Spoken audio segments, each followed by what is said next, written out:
BJP के शासनकाल के दौरान शिक्षा के नाम पर सिर्फ पेपर की खबरें हमें आए दिन सुनने को मिलती आ रही हैं।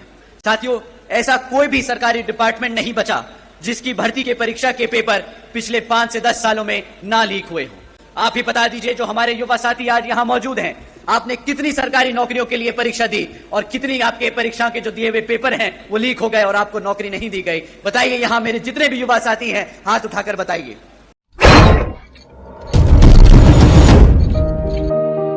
साथियों नमस्कार, मैं सत्यानंद स्वामी और आप देख रहे हैं सत्या एक्सप्रेस। दोस्तों, हरियाणा में चुनाव है और जब से देश का चुनाव यानी लोकसभा चुनाव खत्म हुआ है तब से सभी लोग चर्चा का विषय बना लिए थे कि जब बहन कुमारी मायावती ने 25 मई को दिए हुए आकाश आनंद जी के भाषण के दौरान जब बहन जी ने उनको उत्तराधिकारी पद से हटा दिया, यानी कि जो कोऑर्डिनेटर पद था उससे जब हटा दिया था, तो आकाश आनंद जी की कहीं भी भाषण देखने को नहीं मिल रहे थे, कहीं भी स्पीच देखने को नहीं मिल रहे थे। इसलिए बहुजन के लोग कह रहे थे कि आकाश आनंद जी चंद्रशेखर आजाद जी के आगे नहीं जा सकते, क्योंकि उन्हें बोलना तो आता है। जब वो बोलना शुरू करते हैं तो उनकी आवाज को दबा दिया जाता है, उनकी आवाज को रोक लिया जाता है। उन्हें बहन कुमारी मायावती यानी बसपा सुप्रीमो ये नहीं चाहती कि ये बीजेपी के कांग्रेस के खिलाफ बोले। आपको पता ही होगा जयप्रकाश सिंह के बारे में, जो कभी राष्ट्रीय उपाध्यक्ष हुआ करते थे बसपा के, और आज वो बाहर है सिर्फ इसलिए कि राहुल गांधी के ऊपर उन्होंने टिप्पणी कर दी थी। और राहुल गांधी के ऊपर टिप्पणी करने के बाद जयप्रकाश सिंह आज भी बसपा से बाहर है और बसपा के लगातार रात दिन एक किए हुए हैं। लेकिन जब आकाश आनंद ने एक बड़ी टिप्पणी कर दी और टिप्पणी करने के बाद जब बहन कुमारी मायावती ने उन्हें उत्तराधिकारी पद से हटा दिया, राष्ट्रीय कोऑर्डिनेटर पद से हटा दिया, तो सब लोग कह रहे थे कि भाई आकाश आनंद जी एसी में रहने वाले हैं, वो क्या कर पाएंगे? क्या सच में बहन कुमारी मायावती के इशारे पे नाचते रहेंगे, या जैसे चंद्रशेखर आजाद जी गली गली गांव गांव हर मोड़ पे जाने का प्रयास करते हैं, क्या आकाश आनंद भी जा पाएंगे? बहुत बड़ी चर्चा थी। और आकाश आनंद जी को लोग कह रहे थे कि आकाश आनंद जी का चले जाना ही लोकसभा की हार हुई है।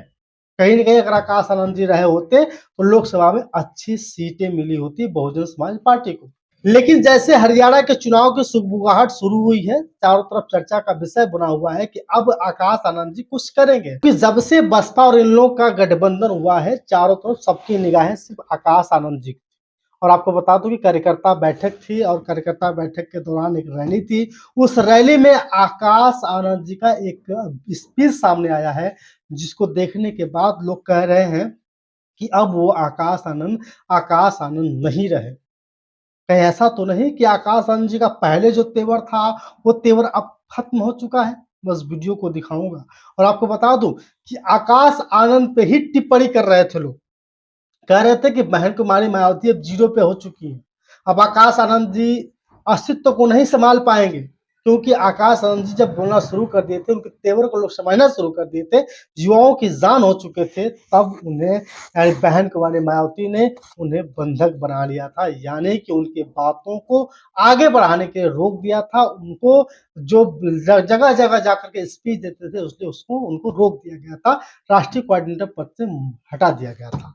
मेरे प्यारे साथियों, अब हरियाणा में जाकर के आकाश आनंद जी का ये तेवर जब देखें लोग, तब कहें कि वो आकाश आनंद नहीं रहे। बस इस वीडियो को देखिए। बीजेपी के शासनकाल के दौरान शिक्षा के नाम पर सिर्फ पेपर लीक की खबरें हमें आए दिन सुनने को मिलती आ रही हैं।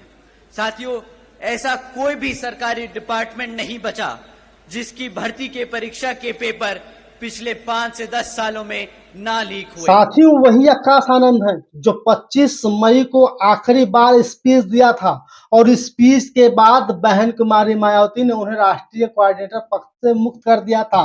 हरियाणा का चुनाव है और हरियाणा के चुनाव में जब से बहन कुमारी मायावती की बसपा और इनेलो ने गठबंधन किया है, तब से सभी लोग, अब बस सबकी निगाहें आकाश आनंद पे टिकी हैं, क्योंकि वहां पे रुख बदल पाएंगे तो आकाश आनंद जी, चाहे कुछ भी हो। हरियाणा के जो कभी खट्टर हुआ करते थे मुख्यमंत्री, और अब जो है कि हमेशा से चर्चा है कि इस बार आकाश आनंद जी बहुत कुछ करेंगे। आकाश आनंद ने प्रचार प्रसार शुरू कर दिया है, देखना है कि क्या होता है क्या नहीं होता है।